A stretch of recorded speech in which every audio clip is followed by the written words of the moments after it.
Hello बच्चों, तो हम लोग टर्म 2 का मैथ्स सेट 1 सॉल्व कर रहे थे। लास्ट लेक्चर में हम लोगों ने क्वेश्चन नंबर 9 तक डिस्कस कर लिया था। तो आज सेक्शन बी का क्वेश्चन नंबर 10 और उससे आगे का क्वेश्चन देखते हैं।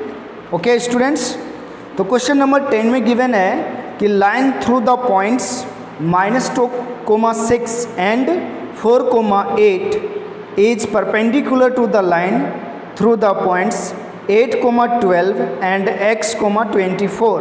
Find the value of x. Question में बोल रहा है कि एक लाइन है बच्चों जो पास कर रहा है, लाइन थ्रू द पॉइंट्स मतलब -2,6 और मान लीजिए कोई बी पॉइंट है 4,8।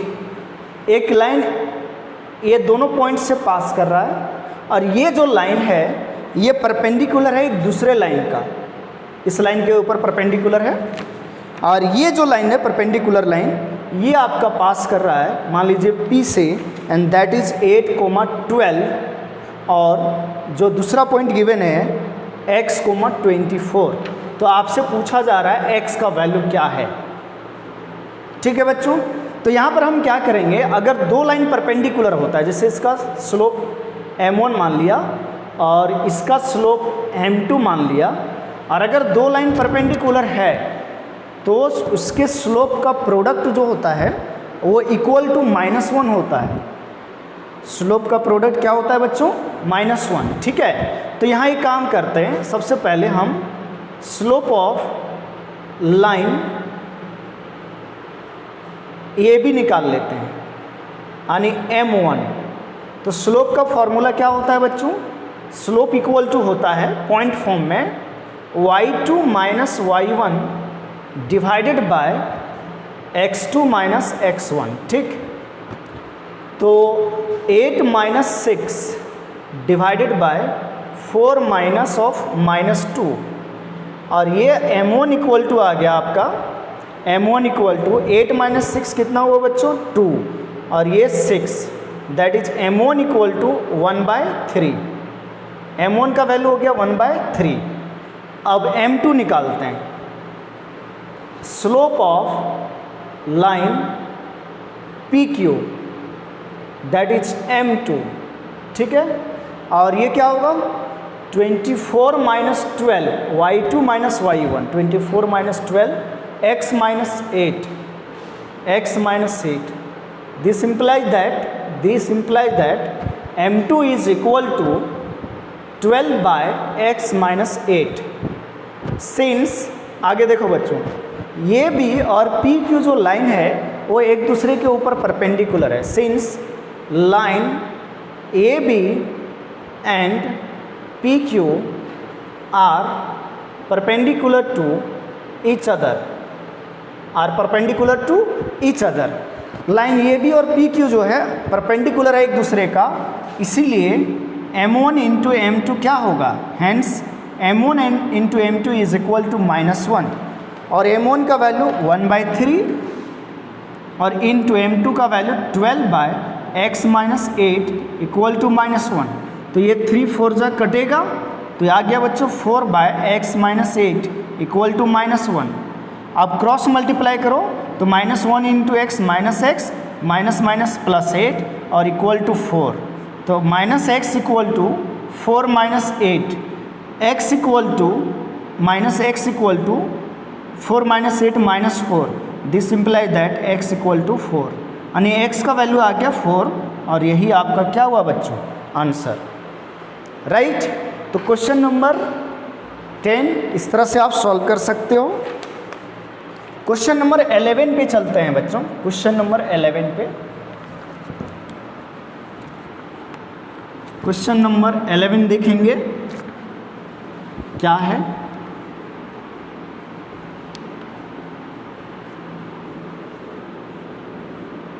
Question number 11, equation of line is 2x minus 3y minus 6 equal to 0। एक लाइन का इक्वेशन दिया है, बोला find it slope, x intercept and y intercept. That is very simple question. Equation of line क्या given है solution में देखो, equation of line is 2x minus 3y minus 6 equal to 0। तो बच्चों स्लोप क्या होता है, formula minus coefficient of x divided by minus divided by coefficient of y। तो माइनस कोएफिशिएंट ऑफ x का कोएफिशिएंट क्या है 2 है, x के साथ जो गुना होता है उसी को हम लोग कोएफिशिएंट बोलते हैं। कोएफिशिएंट ऑफ y है -3, तो स्लोप आ गया बच्चों आपका 2/3। तो एक पार्ट सॉल्व हो गया, मतलब स्लोप पूछा था, पहला आंसर ये हो गया फर्स्ट पार्ट स्लोप। दूसरे पार्ट और तीसरे पार्ट में पूछा इसमें x intercept and y intercept. दूसरा पार्ट में क्या बोला है, x and y intercept, x and y intercept, ठीक बात, x एंड y इंटरसेप्ट, ठीक है। तो देखो बच्चों इक्वेशन जो दिया है 2x minus 3y minus 6 equal to 0, यहाँ से आप क्या करो, ये कांस्टेंट को उधर ले चलो, -2x minus 3y equal to 6। क्या करेंगे, ये जो इक्वेशन है ना इसको डबल इंटरसेप्ट फॉर्म में चेंज कर लेते हैं, इक्वेशन को डबल इंटरसेप्ट फॉर्म में चेंज कर लेते हैं।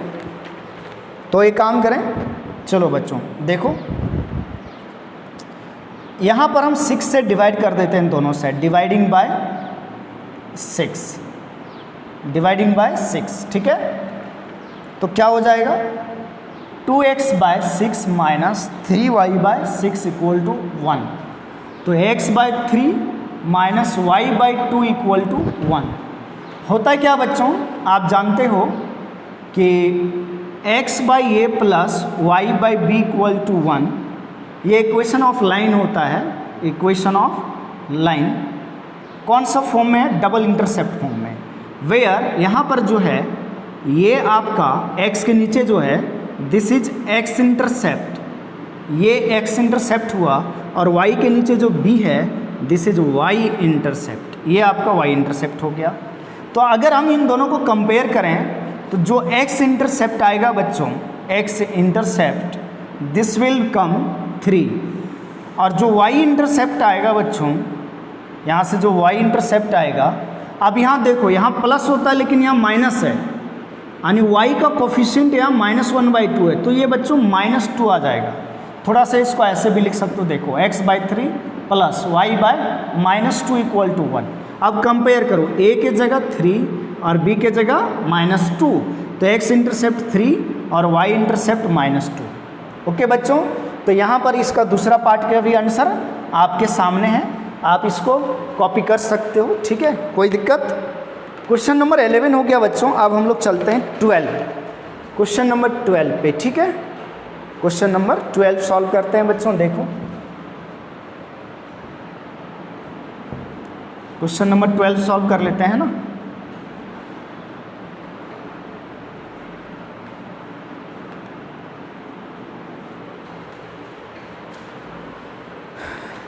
क्वेश्चन नंबर 12 में बच्चों बोला है find the equation of ellipse. Ellipse का क्वेश्चन है, किसका क्वेश्चन है, एलिप्स का। Find the equation of ellipse whose vertices are, देखो वर्टिसेज दिया हुआ है, this will be equal to +-6, और फोकाई दिया है बच्चों आर +-4, अच्छा इससे ये पता चल रहा है कि 6, है, मतलब एलिप्स ये वाला है, हॉरिजॉन्टल एलिप्स ये है। तो फोकस क्या होता है बच्चों, AE, इधर -AE, होता है क्या, और वर्टेक्स क्या होता है, अच्छा वर्टेक्स ये वाला हो गया, मतलब ये, तो इधर 6, और इधर हो गया तुम्हारा -6, यानी ये वर्टेक्स होता है A, 0। तो बच्चों यहाँ से देखो लेट कर लिया equation of ellipse B, equation of ellipse B x² by a plus x² by a² plus y² by b² equal to 1। यहाँ पर बच्चों a का वैल्यू ग्रेटर देन b है, ए का वैल्यू क्या है, greater than b, horizontal ellipse है। तो बच्चों वर्टेक्स जो होता है इस इलिप्स का, वर्टिसेज जो होता है, हॉरिजेंटल इलिप्स का जो वर्टिसेज होता है वो प्लस माइनस ए कोमा 0 होता है, ठीक। और यहाँ दिया है प्लस माइनस 6 कोमा 0। तो बच्चों यहाँ से ए का वैल्यू मिल गया 6, राइट। फोकाई जो होता है बच्चों एस, वो प्लस माइनस ए ई कोमा 0 होता है। और यहाँ गिवन है आपका प्लस माइनस 4 कोमा 0, मतलब ए ई का वैल्यू हो गया 4। ए का वैल्यू बच्चों 6 गिवन है, तो 6 into e equal to 4, e equal to 4/6, और यहाँ से ई इक्वल टू आ गया 2/3।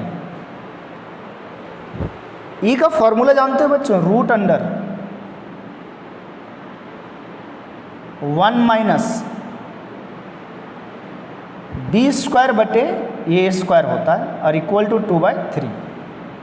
स्क्वायरिंग कर दो बच्चों, 1 माइनस बी स्क्वायर बाय ए के जगह पर आप 6 लिख दो, तो 6 का स्क्वायर इक्वल टू, स्क्वायरिंग कर दिए, 2 का स्क्वायर 4 और ये 3 का स्क्वायर 9। बच्चों आगे देखो, यहाँ एलसीएम देखो, 6 स्क्वायर 36 हुआ, एलसीएम 36, तो 36 minus b square equal to 4/9, और ये 9 से कट जाएगा 4 टाइम्स में, और ये 4 उधर चला गया। 36 minus b square, 4 into 4 16, b square equal to 36 minus 16 होगा, और बी स्क्वायर इक्वल टू आ गया आपका 20। बी स्क्वायर का वैल्यू कितना आ गया, 20। तो इसीलिए एलिप्स का जो इक्वेशन हो गया, equation of ellipse is x square बटे ए स्क्वायर है, ए के जगह 6, तो 6 स्क्वायर प्लस वाई स्क्वायर बटे बी स्क्वायर का वैल्यू 20 और इक्वल टू 1, मतलब x square by 36 plus y square by 20 equal to 1। ये आपका आंसर हो गया क्वेश्चन नंबर 12 का, ठीक है बच्चों। क्वेश्चन नंबर 13 करते हैं।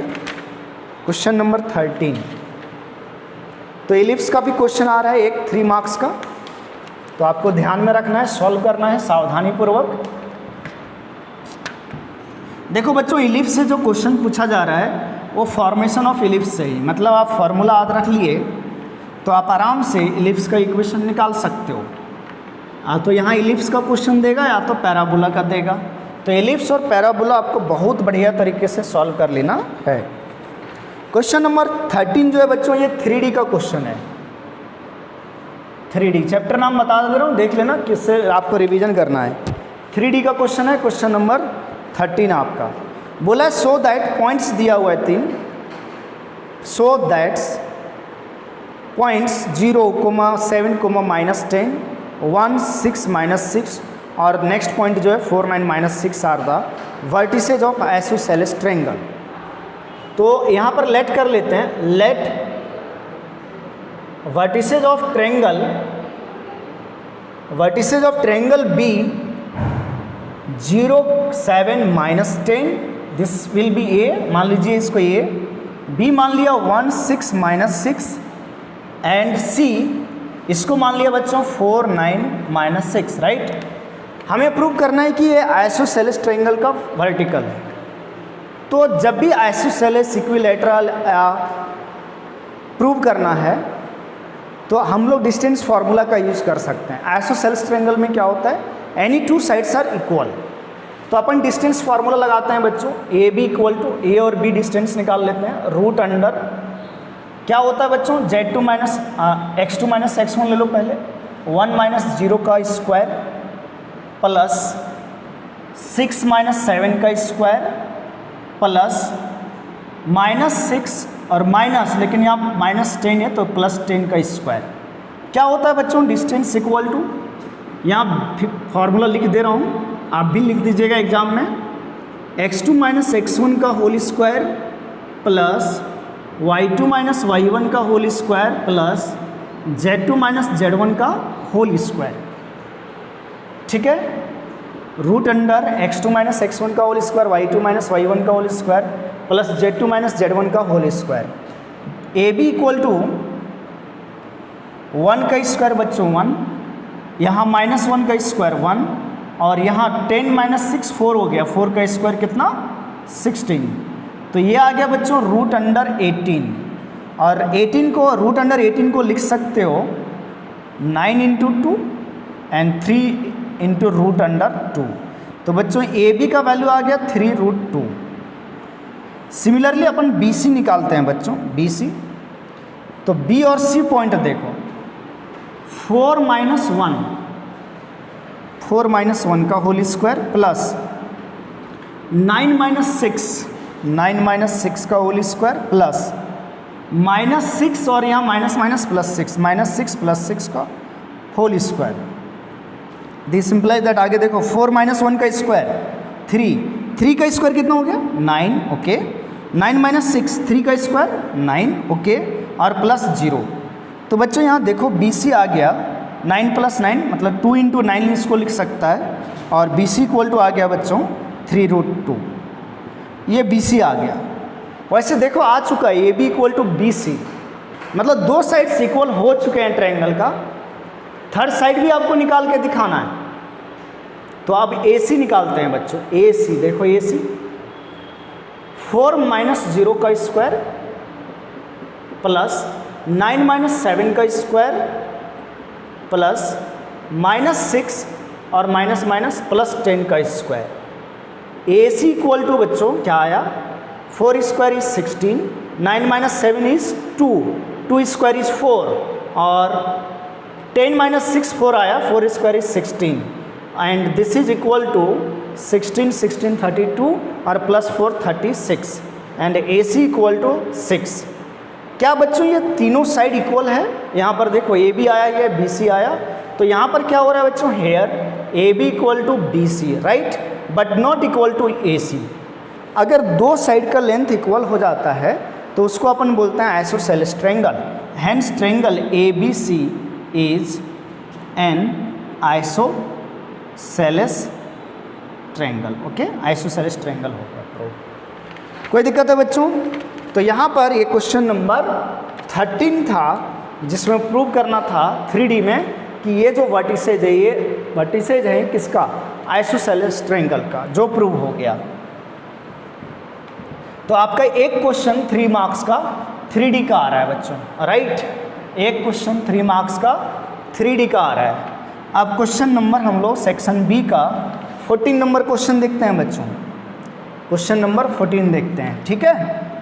चलो बच्चों, क्वेश्चन नंबर 14,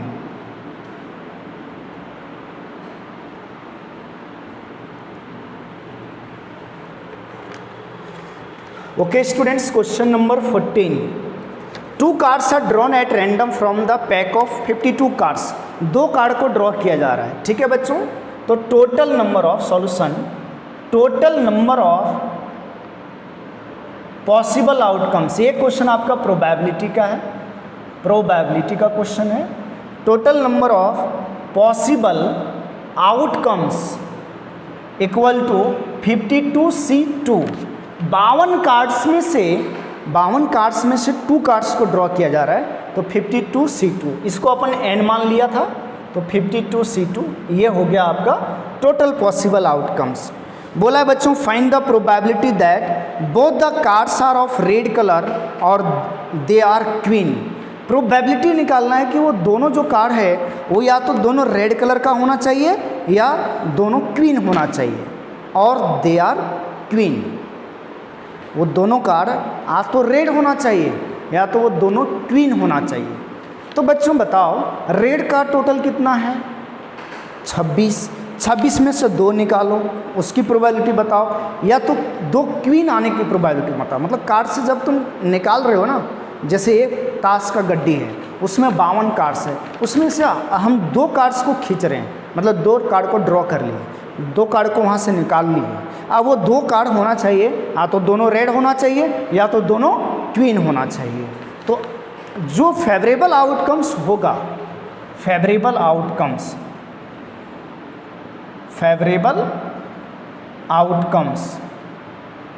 वो क्या होगा, outcome of getting 2 red card और आउटकम्स ऑफ गेटिंग 2 क्वीन, ये होना चाहिए। बताओ बच्चों, इसको एम ले लेते हैं। बताओ बच्चों, रेड कार्ड कितना होता है? 26 में से 2 लेना है तो 26 से 2 हो गया प्लस, और का मतलब प्लस। रेड कितना होता है बच्चों? रेड कितना होता है, सॉरी क्वीन कितना होता है?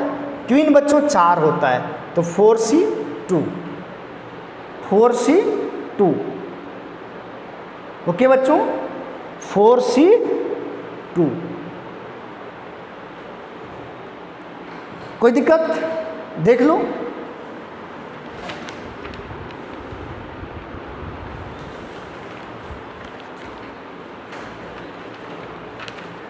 ओके, लेकिन बच्चों यहाँ पर एक चीज़ देखो, outcomes of getting 2 red cards. जब 2 रेड कार्ड हम लोग यहाँ ड्रॉ कर रहे थे 26 में से, तो उसमें तो 2 रेड कार्ड में 2 क्वीन भी तो शामिल हो सकता है।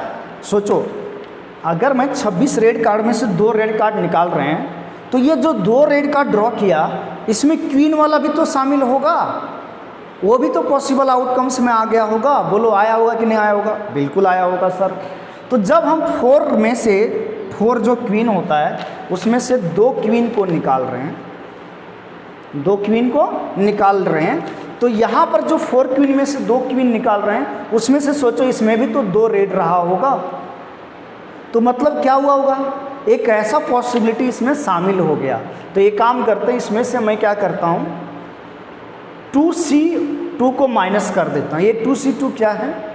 मतलब 2 रेड कार्ड जब 2 क्वीन रहा होगा, मतलब 2 क्वीन रेड कार्ड में से 2 कार्ड निकाला गया, उसको माइनस करना पड़ेगा। क्यों माइनस करना पड़ेगा? वो यहाँ भी शामिल हो गया है, इसमें भी शामिल आ गया है, इसमें भी शामिल हो चुका है बच्चों। ठीक है, इसलिए उसको माइनस कर दिया। तो m इक्वल टू आ गया तुम्हारे पास 22C2। अच्छा, इसको सॉल्व कर सकते हैं। 26 into 25/2 into 1 plus 4C2 4 into 3/2 into 1 minus 1। तो बच्चों कितना आ गया? 13, और ये 2 कटा। अब 25 इंटू 13 करो, 25 इंटू 13 गुना कर लो। 5 तिया 15, 5 बाकी तुम्हें 1, 3 25 तिया, ये हो गया 5 7 5 12, 325। तो 325 प्लस 3 दूना 6 माइनस 1। तो ये बच्चों देखो, यहाँ 5 बच गया, जोड़ोगे 330 आ गया। और इसको सॉल्व कर लो, 52 इंटू 51/2, ये कितना आ जाएगा बच्चों? 26। तो 51 इंटू 26, 6 6 25 30, 2 और 5 दूना 10, 6 2 3 1। ठीक है, 6 का 6 6 25 30, 2 1 का 2 और 5 दूना 10, 6 2 3 और 1 1 3 2 6, 1 3 2 6 आ गया। तो प्रोबेबिलिटी जो आ गया, प्रोबेबिलिटी वो m/n मतलब 330/1 3 2 6, 2 से कटेगा बच्चों तो 1 6 5।